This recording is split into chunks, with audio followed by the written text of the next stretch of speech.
Komunikasi efektif dalam hubungan interpersonal dengan sesama perawat dan tenaga kesehatan lainnya.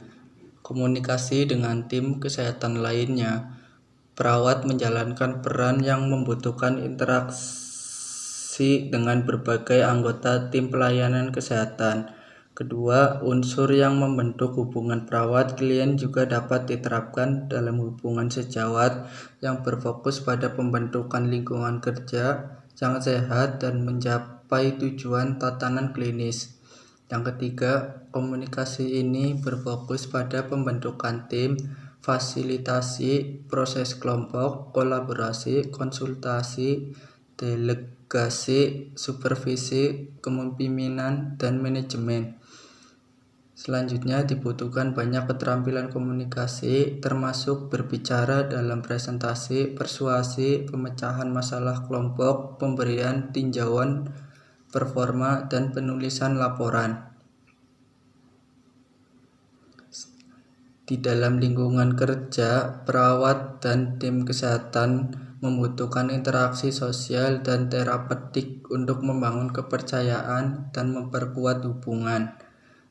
Semua orang memiliki kebutuhan interpribadi akan penerimaan, keterlibatan, identitas privasi, kekuatan, dan kontrol, serta perhatian. Perawat membutuhkan persahabatan, dukungan, bimbingan, dan dorongan dari pihak lain untuk mengatasi tekanan akibat stres pekerjaan dan harus dapat menerapkan komunikasi yang baik dengan klien, sejawat, atau rekan kerja.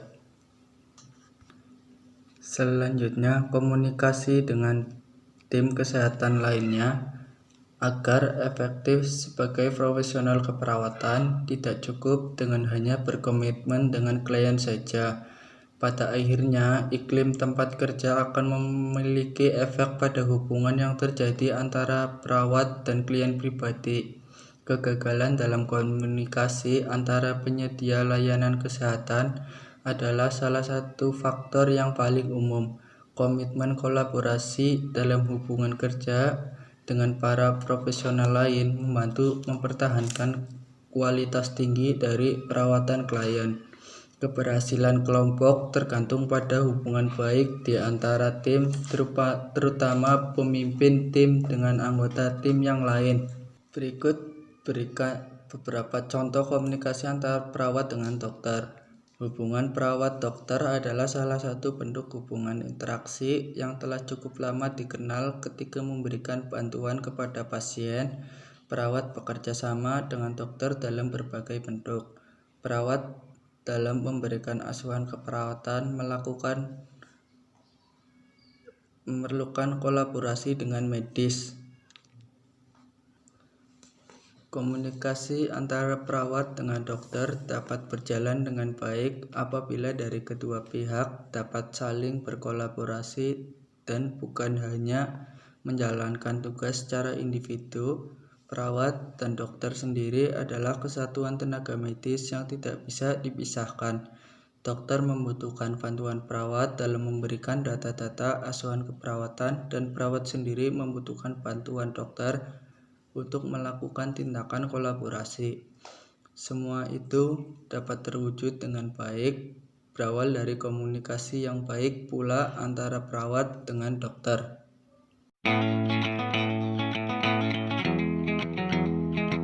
Warahmatullahi wabarakatuh. Selamat pagi. Waalaikumsalam warahmatullahi wabarakatuh. Pagi. Sebelumnya, perkenalkan, nama saya Perawat Raihan dari Bangsal Penyakit Dalam. Hari ini saya akan menyampaikan terkait kondisi pasien Tuan T. Saat ini pasien ada di Bangsal dengan kondisi tekanan darah 140/80 mmHg, nadi 90 kali per menit, pernafasan 25 kali per menit, pada bunyi nafas ronci. Kemudian hasil dari lab terbaru menunjukkan Hb 9G/dl. Boleh saya tahu diagnosa medisnya?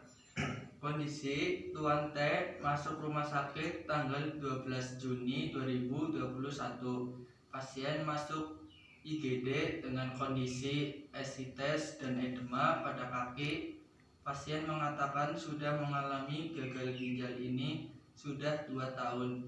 Kemudian sudah rutin melakukan cuci darah, tapi pada tanggal 12 tersebut pasien merasakan tidak nyaman pada badan sehingga memutuskan untuk ke rumah sakit. Di IGD, pasien sudah diposisikan semi-fowler, kemudian sudah terpasang kateter juga, diberikan oksigen sebanyak 3 liter per menit, kemudian sudah dilakukan observasi selama 15 menit di IGD, didapatkan pemeriksaan hasil dari SAL2-nya 88%, kemudian tekanan darah 120/80 mmHg, nadi 80 kali per menit, pernafasan 22 kali per menit. Kemudian 1 jam kemudian pasien itu baru ditransfer ke bangsal ruang keperawatan. Kemudian sudah dilakukan pemeriksaan oleh dokter. Kemudian pasien didiagnosa medisnya gagal ginjal kronik.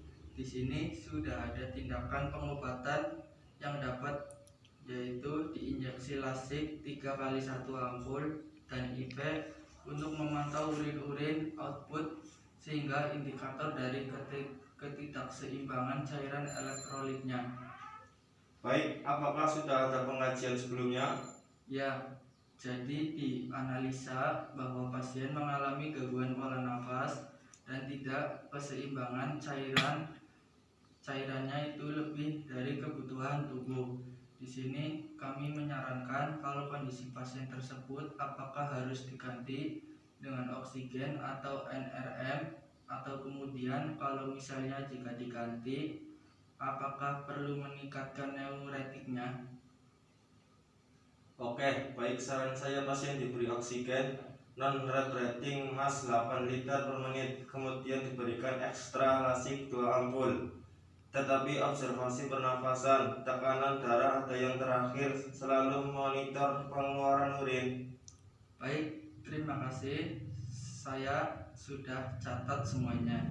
Jadi nanti saya akan memeriksanya juga. Terima kasih. Assalamualaikum warahmatullahi wabarakatuh. Waalaikumsalam warahmatullahi wabarakatuh.